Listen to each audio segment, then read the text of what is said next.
आप देख रहे हैं द उत्तराखंड न्यूज, खबर अपने प्रदेश की।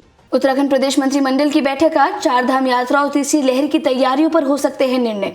मुख्यमंत्री तीरथ सिंह रावत ने शुक्रवार को अचानक प्रदेश मंत्रिमंडल की बैठक बुलाई है। सचिवालय में होने वाली इस बैठक में चारधाम यात्रा की तैयारियों पर चर्चा होगी और इसके संबंध में निर्णय लिया जाएगा। मुख्यमंत्री तीरथ सिंह रावत बोले, कोरोना की तीसरी लहर के लिए व्यवस्थाएं पूरी, सीएम आवास भी हो रहा इलाज के लिए तैयार।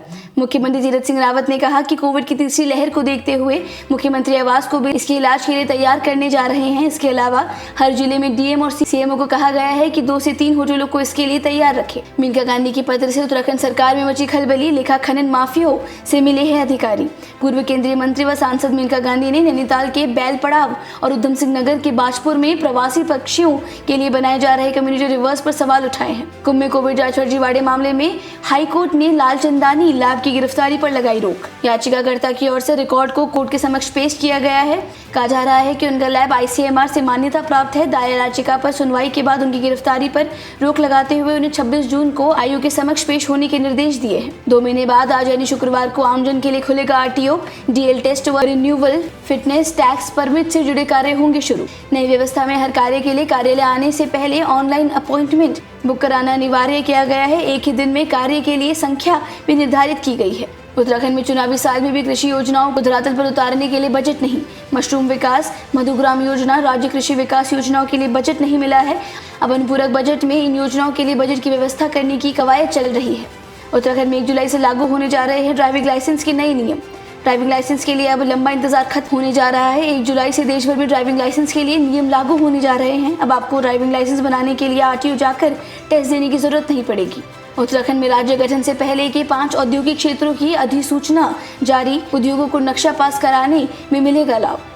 सचिव उद्योग सचिन कुर्वे की ओर से अधिसूचना जारी की गई है। इस उद्योगों को सरकार की नीतियों के तहत प्रोत्साहन व सब्सिडी का लाभ भी मिल सकेगा। उत्तराखंड में बीते 24 घंटे में कोरोना के 118 नए मामले आए सामने। 3 लोगों ने तोड़ा दम, 250 मरीज हुए ठीक। उत्तराखंड में अब तक संक्रमण के मामले कम होने लगे हैं। वहीं प्रदेश में रिकवरी रेट की संख्या 95.40% तक पहुंच गया है। देहरादून में फॉरेस्ट गार्ड के 894 नए पदों पर भर्ती की तैयारी।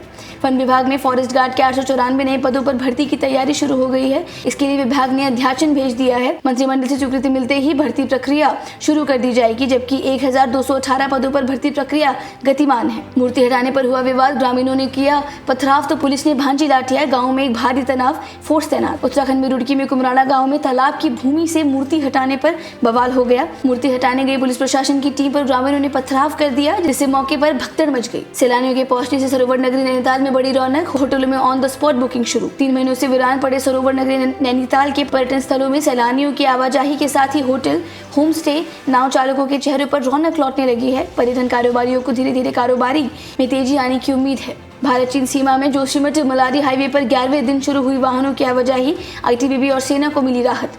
भारत चीन सीमा को जोड़ने वाले जोशीमठ मलारी हाईवे पर बृहस्पतिवार को 11वें दिन वाहनों की आवाजाही शुरू हो गई है।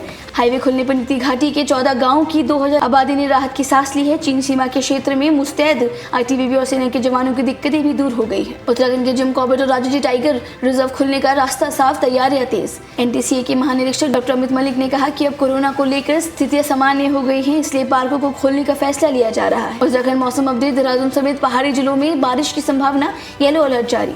मानसून की दस्तक देने के साथ ही हर साल राजधानी देहरादून समेत राज्य के मैदानी और पर्वतीय क्षेत्रों में जो झमाझम बारिश का नजारा देखने को मिलता था, वह इस बार नहीं देखने को मिल रहा है। इसी के साथ ही मौसम विभाग ने आने वाले दिनों में बारिश का येलो अलर्ट जारी किया है।